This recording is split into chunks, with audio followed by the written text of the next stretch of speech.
খেতে মিষ্টি, দেখতে রঙিন, তাই কেউ বলেন মিষ্টি আলু, কেউ বলেন রাঙা আলু। ঠিক 10 বছর আগে আহারের সন্ধানে মানুষ যখন ঘুরে বেড়াতো গাছের মূল, কাণ্ড ও পাতার জন্য, তখনই পেরুর এক গুহায় খোঁজ পেলেন মিষ্টি আলু। শুধু তাই নয়, খ্রিস্টোফার কলম্বাস বিশ্বভ্রমণে খাবার হিসাবে রেখেছিলেন মিষ্টি আলু, যা পরবর্তীতে ছড়িয়ে পড়ে ইউরোপ ও এশিয়াতে। বাংলাদেশ, ভারতবর্ষ ও বিভিন্ন দেশে জনপ্রিয় এই মিষ্টি আলু।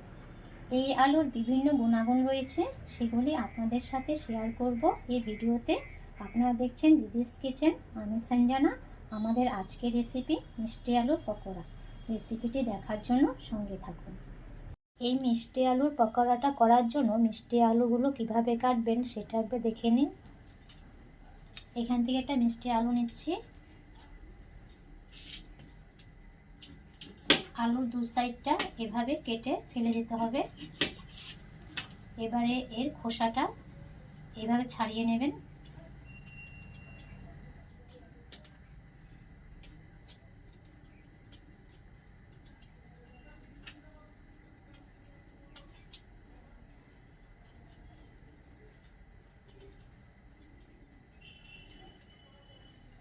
এইভাবে পুরোটা খোসা ছাড়িয়ে নিতে হবে।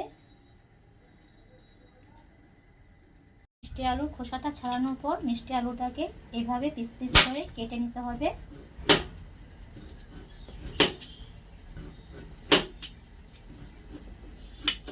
এই দেখুন, এইভাবে পাতলা পাতলা করে পিস পিস করে কেটে নেবেন।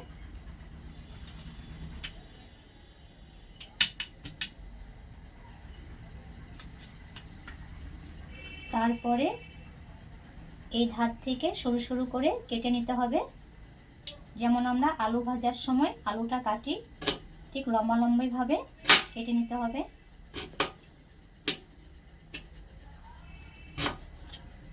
পাতলা পাতলাভাবে কেটে নেবেন। যতটা পাতলা করবেন পকোড়াটা ভাজার সময় ভাজাটা মুচমুচে হবে, ভিতরটা কাঁচা থাকবে না।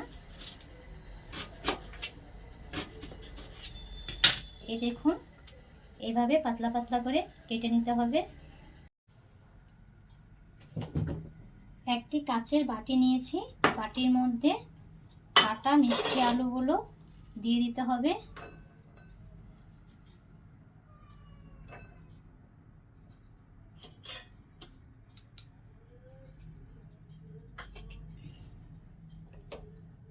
এখন দুটো পেঁয়াজ নিয়েছি, পেঁয়াজগুলো এভাবে সরু সরু করে কেটে নিয়েছি, এগুলো এর মধ্যে দিয়ে দিলাম।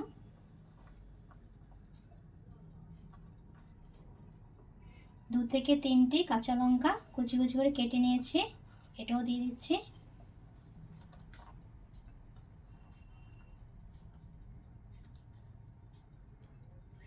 এখন এর মধ্যে কিছুটা মশলা অ্যাড করব। এখন এখানে কিছুটা মশলা অ্যাড করতে হবে, তার জন্য প্রথমে দিয়ে দিচ্ছি স্বাদ অনুযায়ী নুন। এখানে হাফ চা চামচের মতো নুনটা অ্যাড করলাম। হাফ চা চামচের মতো হলুদ গুঁড়ো দিয়ে দিলাম।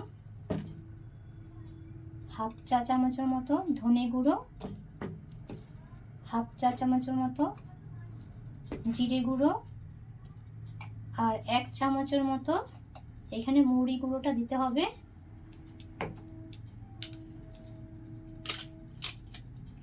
আর সবশেষে দিয়ে দিচ্ছি ম্যাগি মশলা। আপনাদের কাছে যদি ম্যাগি মশলা না থাকে তাহলে এই ক্ষেত্রে এখানে চাট মশলা ব্যবহার করতে পারেন বা পাস্তা মশলা ব্যবহার করতে পারেন।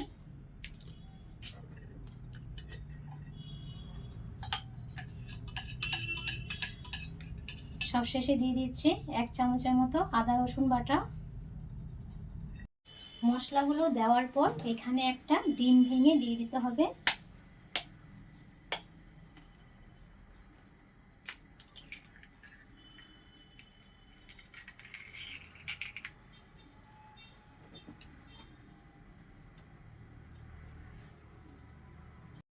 এখন বাইন্ডিং এর জন্য এখানে বেসন দিতে হবে। 1 চামচ, 2 চামচ, 3 চামচের মতো বেসনটা অ্যাড করলাম। সবশেষে দিয়ে দিতে হবে চালের গুঁড়ো এখানে 2 চামচের মতো চালের গুঁড়োটা দিয়ে দিচ্ছি।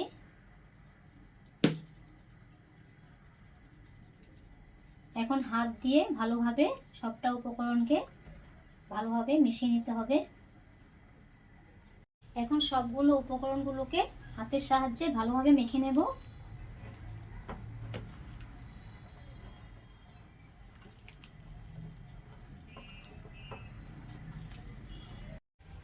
পাকোড়াগুলো ভাজার জন্য গ্যাস অন করে পরিমাণ মতো সাদা তেল দিয়ে দিয়েছি কড়াইতে। তেলটা গরমও হয়ে গেছে। হাই হিটে তেলটা গরম করে নিয়েছি। এখন পাকোড়াগুলো দিয়ে দিচ্ছি তেলের মধ্যে।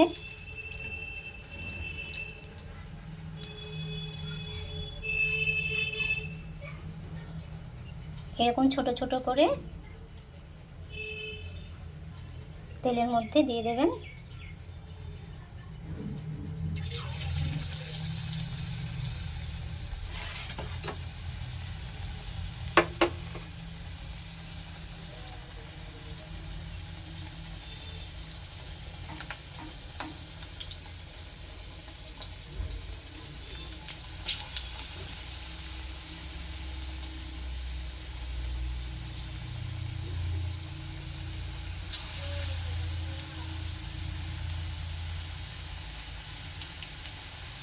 এই মিষ্টি আলুর অনেক গুণাগুণ রয়েছে, এগুলো একের পর এক আপনাদেরকে আমি বলে দিচ্ছি।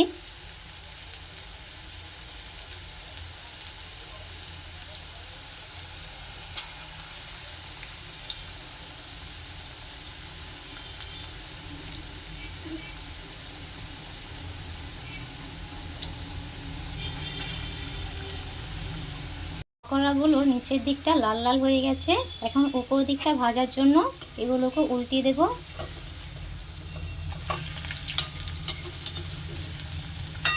এই সময় গ্যাসের ফ্লেমটা মিডিয়াম টু লোতে রাখবেন।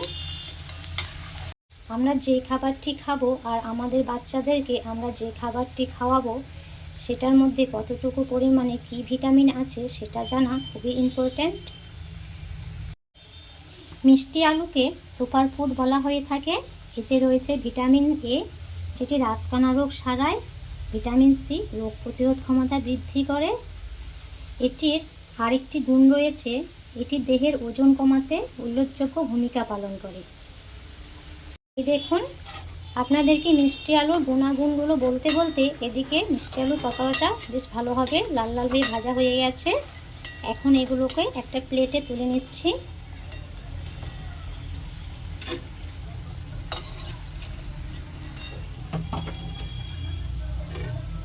এখন বাকি পকোড়াগুলো তেলের মধ্যে ভেজে নেব।